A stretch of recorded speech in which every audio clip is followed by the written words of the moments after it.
My 600-pound life debuted season 11, and today we will be looking at episode 1.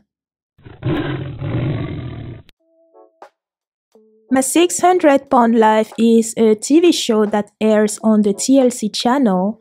The show follows morbidly obese individuals on their weight loss journey for a year. The first episode of the 11th season is about cousins Geno and Nico, who grew up together and are very close. Geno is 30 and lives with his mother. At the beginning of the episode, it is not known how heavy he is, but at the start of his weight loss journey, he weighed 664 pounds. He is always in pain, and he revealed that his back, knees, and feet hurt the most, with the back pain being the worst. That is expected with the amount of fat that he carries around. All of it puts a lot of stress on his joints and back. Rhonda, the mother, is not morbidly obese. That tells me that she's his enabler. She's not at a healthy weight either. This is an excuse that always infuriates me. Obesity does run in the family. Because I was heavy, my mother was heavy, my grandfather was heavy, and so was his father. So he was getting it, no matter what. Just because something is present in your family does not mean that you will necessarily get it. Obesity develops for the most part because of a poor relationship with food. Yes, there are medications and some other health issues that may get you there, but for the most part, a bad relationship with food will do the job. And this is what needs to be addressed before you attempt weight loss. Are you eating to live, or are you living to eat?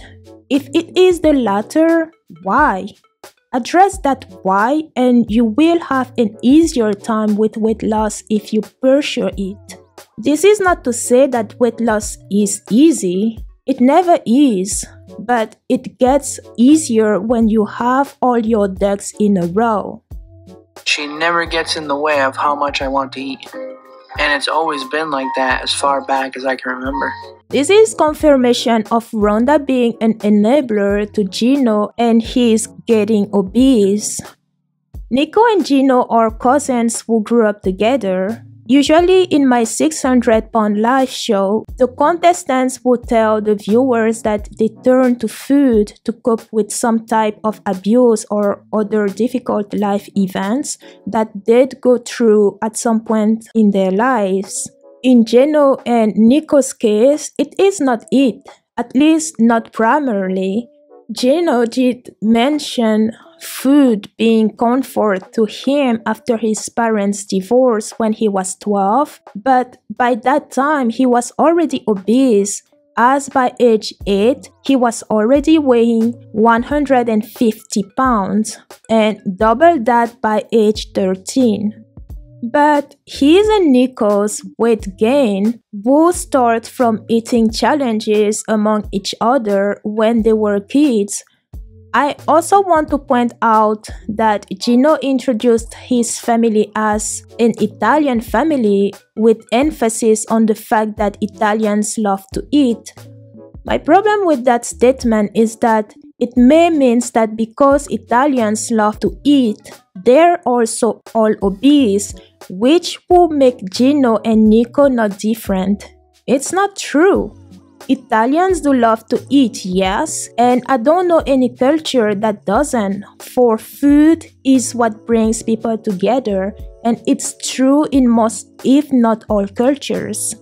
But if you go to Italy, you'd be counting the amount of morbidly obese individuals that you'd see in one hand. You might be inclined to say, but Lola, the morbidly obese are stuck in their homes, which you may have a point for, but that's more unlikely because Italians still do walk to most places, like in many countries in Europe. Public transportation is great over there in general compared to the United States, and so People always have to run to catch a bus or tramway, or walk from point A to B to C and so on. That's not to say that there's no obesity in Italy, because there is, but using being Italian as a scapegoat to your weight is beast manure. You know, it reminds me of that Indian woman on TikTok who blamed her obesity on white men for colonizing her country and therefore making her fat. If white people didn't go looking for spices, then various sea routes to Indian subcontinent would not get discovered. I'm certain that Vasco da Gama was not looking for spices when he set foot on India on May 17, 1498, as the first European to do so. And if they didn't come, then the fertility of the land would not get destroyed. If a land is not fertile to grow crops, the population on that land would not be obese, but the opposite. And then, if that didn't happen, we wouldn't move to this grain-heavy, very little nutritious diet that we have today. So, she knows the food she's been stuffing her face with is not nutritious. Also, no one forces her to eat it or set quantity. She does all of it herself but blames others for the consequences of her own choices. If white people didn't come to the Indian subcontinent, then my ancestors would not go through 50 small, medium, large famines. What does that even mean? Famine is famine. And if that didn't happen, then the people of this place would not adapt to survive on lower calories. Living on lower calories still doesn't make you gain weight. You don't become obese because you were on a low-calorie diet. We also wouldn't biologically be programmed to hold on to more fat, because my genes, they always think, okay, you're gonna die. Imperialism did not change your genes. You're just looking for any outside sources to blame for your obesity instead of taking that responsibility. Plus, if you were accustomed to be on a low-calorie diet, you would not be thinking that you'd be dying anytime you wouldn't be eating. Your gluttony made you obese. I would also not be prone to diabetes, high blood pressure, heart disease and all. So yeah, white people is the reason why I can't lose weight. I don't know about you, Beastie, but I think she's being a troll because you can't make that ish up and be serious. In the video and podcast episode before this one, I explained what presentism is, and this is yet another example of it with this delusional woman. She's what Geno reminded me of when he tried to explain his weight with the fact that he is Italian. Geno was always kind of a chubby kid. But he wasn't born chubby. He became chubby because of eating challenges with his cousin, and you as a mother encouraging his weight gain by feeding him anything he wanted with no control whatsoever. I was 36 years old when I had the gastric bypass myself. I didn't want him to get as heavy as I was. Yet, she let him get bigger than she was. And the act of letting or making kids become obese should be criminalized. That's child endangerment, if you ask me. But then again, deprive my kids from something to eat, it's unheard of in my family. Point made. She contributed in her child becoming morbidly obese. I also want to point out to something here. Listen to what she said. Depriving my child of food. There could not be any worse wording than that. Having control in food portions is not food deprivation. Like the fat acceptance zealots, she believes one must always be eating. Now, her son struggles to even breathe because he's just too fat for his own organs to work properly to keep him alive. He's a ticking time bomb at his size. The premise of my 600-pound life is to have morbidly obese individuals travel to Dr. Naozaradan, most commonly known as Dr. Now, to follow his plan to lose weight and eventually qualify for gastric bypass surgery. Now, I have not seen anyone else calling out this doctor because he's not very ethical and spews a lot of garbage. For instance, listen to his response to Geno telling him that he tried a diet that allowed him 7 or 8 multiple smaller food portions daily and he failed. Who gave you that freaking idea? The human body is not made for that. Yeah. Okay. Our body actually is made to eat 1 or 2, maybe maximum 3 times in one day. First of all, eating multiple food portions in a day rather than less but bigger portions is actually better for your digestive system. Also, your body does not care how many times you eat in a day, but rather how much. Let me repeat that. Your body does not care about how many times you eat in a day, but how much. Say you are on a daily 2000 calories, whether you eat that in one meal or 2 1000 calorie meals or 5 400 calorie meals and so on, at the end of the day, you've still provided 2000 calories to your body. It all comes down to what is more convenient to you and your habits. For instance, I'm still dealing with disordered eating. Because of that, I cannot have big portions of food in one sitting without getting sick and throwing everything up. So I have to break my calories down in multiple smaller portions through the day, including liquid meals too, as I cannot have too much solid food either. This is one case where multiple smaller food portions are necessary, and those portions are across 5 meals in a day, and 5 is above 3, demolishing his argument. So what he said there is bro science, aka pure garbage. By the way, he himself looks like he needs weight loss help because he does not look to be at a healthy weight either. And if that's the case, being a doctor does not exempt you from maintaining a healthy weight, especially if your specialty is to help people lose weight. I would not go to a dentist with crooked or no teeth at all for my teeth, or a blind doctor for my eyes. So why would I go to an obese doctor to lose weight? I can hear the outrage of some of you in what I just said, but you'd be hypocritical to be outraged when you think the same. Act and look the part that you're playing. Him and the entire show just scream money grab. They're not properly helping these morbidly obese individuals. I have only been watching this mess since last year, and my position is reinforced with each episode. They're helping their own pockets more than they're helping these people, if at all. And this is the main part that infuriates me about this show. Anyways, thanks for listening to my rant. Let's get back into this garbage. I'd like you to take a look at this picture. For those of you listening on the podcast instead, this is a picture of Geno next to his mother and his uncle Mike.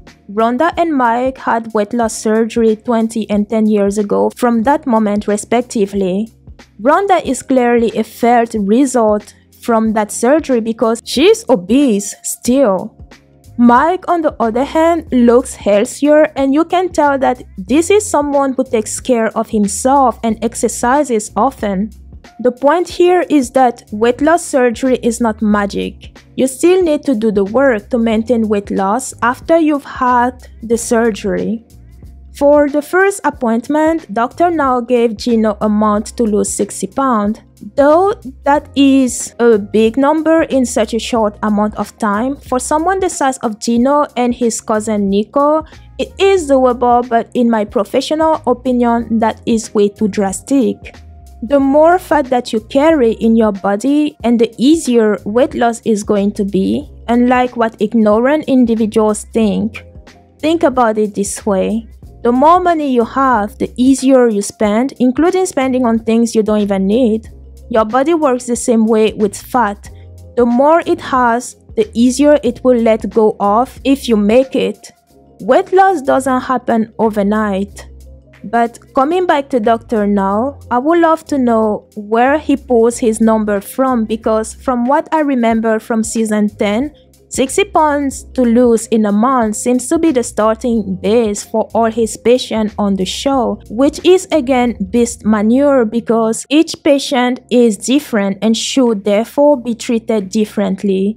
If I applied my model to Geno and assuming that he is 6 feet tall, they never revealed how tall he is, 60 pound weight loss would be more realistic to be lost in a span of 2 months. And that is the most aggressive plan in my model for him, with workouts set at twice per week. Yes, it is highly possible that he'd lose that weight in a shorter period of time than 2 months, but 2 months is a safer and more conservative starting point. For someone Geno's size, you can't just change things overnight for him. He probably eats at least 5,000 calories daily and he does not exercise. You want to introduce changes gradually. The biggest change, if I were to work with him, would be getting him down to 2,234 calories daily.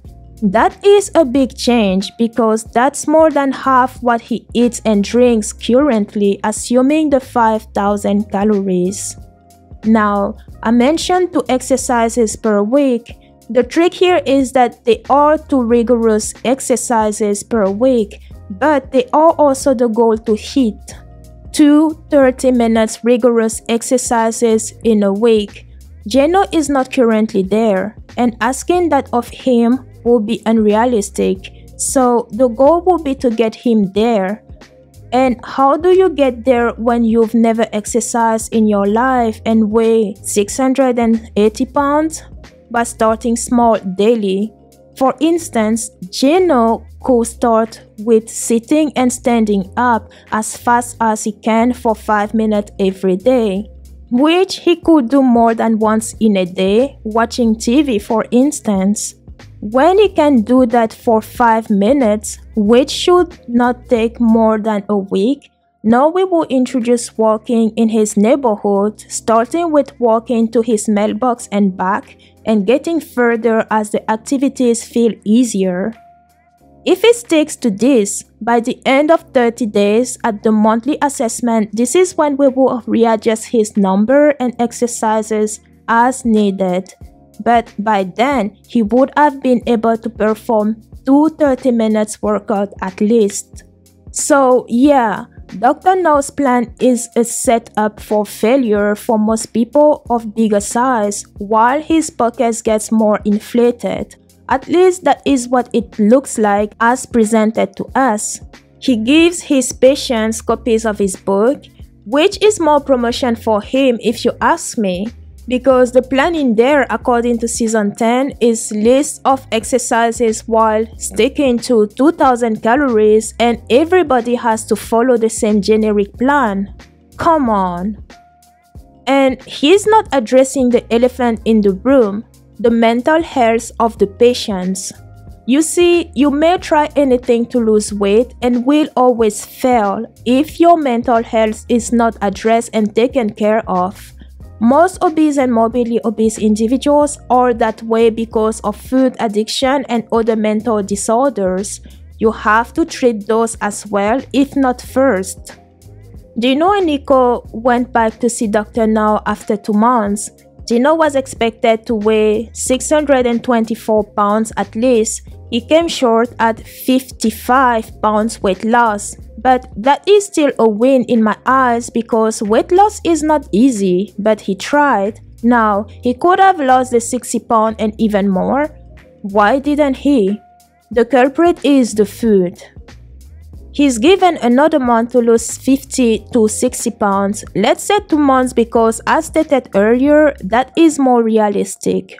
By this point, the exercises will increase too, which will slightly increase his calorie intake as well to daily 2,624. The more calories you burn, the more you need to ingest. I like the fact that Nico is doing the weight loss together with Geno. It seems he is the one pushing Geno forward. They both need to lose weight, and Nico is in a better mental state for it. His heart is in the right place and his priorities are solid. For instance, he's not found on Geno's new girlfriend because she would drag Geno back. Why? Well, as Nico put it, she put zero effort into weight loss for herself or Geno, and she does need to lose weight too, as an obese individual or at least overweight individual, and that is my opinion. 4 months since the last visit with Dr. Now, the boys are in his office for another checkup. Geno is down to 559, almost 560 pounds, while Nico has only lost 17 pounds in all that time, which was surprising to me because he seemed to be the one pushing them both together. But they're given another 30 days to lose 30 pounds each. That is, in my opinion, too drastic for Nico, but okay. Overall, the episode was a good one because I think it did show the ups and downs of weight loss in a human way without the unnecessary drama.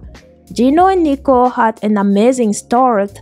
Then things slowed down and they might have gained some weight back in the 4 or 5 months that they were in Connecticut preparing to move to Texas. But once they did and were settled, they got back on the wagon that they had fell off and continued the journey until both eventually qualifying for weight loss, surgery, and going through with it. They did have a solid support system in each other and Rose, who is Nico's girlfriend, because she did look slimmer in the last frames that she appeared on.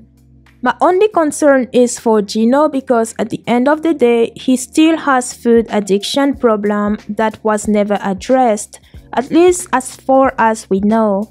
And Nico mentioned that anything emotional would send Geno back to food to comfort himself.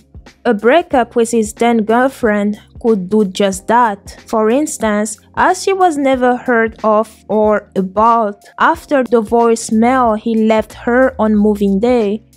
I hope he gets mental health assistance as well. There is a free recipe ebook that you could get if you are interested, and the link is in the description below. The ebook has 15 delicious plant-based recipes that you can start making right away, and it is applicable to almost all diets.